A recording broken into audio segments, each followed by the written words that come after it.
Tidak perlu takut. Sekarang dunia dibuat semua orang supaya takut. Sampaikan kepada dunia dan sampaikan kepada orang yang membuat berita takut-takut itu. Kami sebagai umat Islam dan kami bangsa Indonesia tidak pernah takut dengan siapapun. Kami hanya takut kepada Allah Subhanahu wa ta'ala yang menciptakan kita, yang menciptakan semua permasalahan yang ada ini. Allah, dekatlah kita kepada Allah, insya Allah semua akan nyingkir.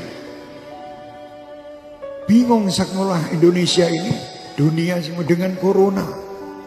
Astagfirullahaladzim. Kenapa tidak takut sama Allah? Anda lebih takut membeli alat-alat untuk mencegah supaya tidak kena corona, tapi Anda tidak pernah mendatangkan ustadz untuk menyegah anak cucu kalian masuk neraka. Tidak pernah. Pernah ragat untuk ngurusi anak cucu supaya tidak masuk neraka? Tidak pernah. Tapi kalau berita corona, apapun dijual guna untuk membeli supaya selamat daripada corona. Mau mati sekarang, mati besok tetap mati. Sudah tidak bisa, kita mau lari dari kematian, tidak bisa. Supaya kita selamat, ayo dekat kepada Allah. Tidak ada mudarat.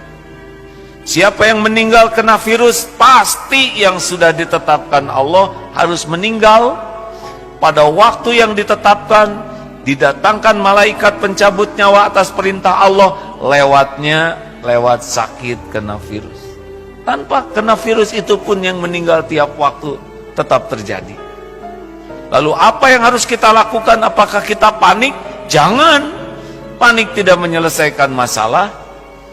Kita baca mengapa syariatnya Allah takdirkan ada ini. Oh, makan tidak terjaga, hidup yang kotor, dan berbagai hal yang kita bisa dapatkan informasinya.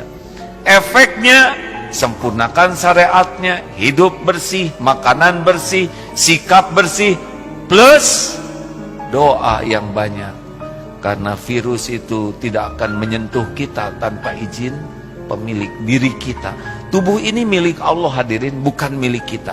Tubuh ini tidak akan terluka sedikit pun tanpa izin pemiliknya.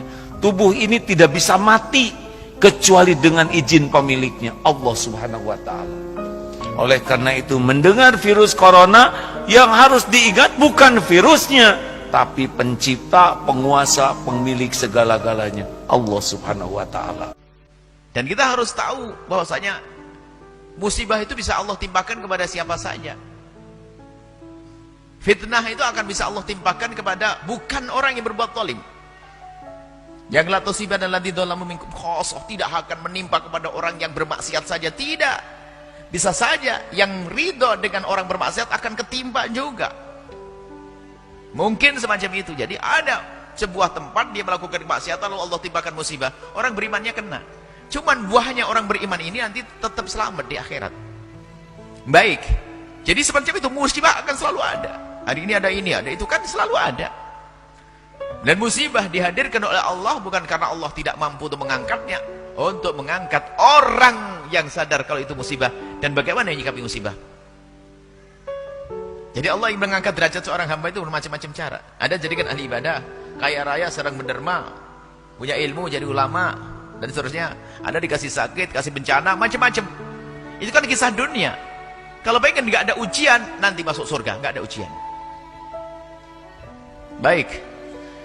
Lalu bagaimana sikap kita di saat kita melihat musibah yang menimpa satu kaum misalnya? Pertama, kembali kepada Allah Subhanahu wa ta'ala. Tadi kami sampaikan. Kembali kepada Allah. Banyaklah istighfar kepada Allah. Jadi kalau ada musibah itu adalah jangan sombong kepada Allah. Karena bisa saja musibah itu karena dosa-dosa kita. Banyak istighfar kepada Allah agar Allah jauhkan dari musibah. Istighfar yang banyak. Istighfar. Astagfirullah. Apa yang terjadi setelah datang virus corona? Apa yang terjadi? Rumah makan Islamic food di Singapura antrian panjang. Kenapa? Karena saudara-saudara kita yang ada di Singapura, yang non muslim, yang tak Islam, lebih percaya kepada makanan orang Islam. Bicara makanan ini bukan bicara tentang masalah Islam saja. Insya Allah kalau video ini kalian share, didengar oleh mereka, insya Allah banyak yang bersyahadat, insya Allah. Pas ditengoknya penceramahnya Abdul Somad, tak jadilah. Ustaz radikal nih. Kalian terlalu termakan isu. Jangan kalian makan isu. Yang dimakan itu bakwan.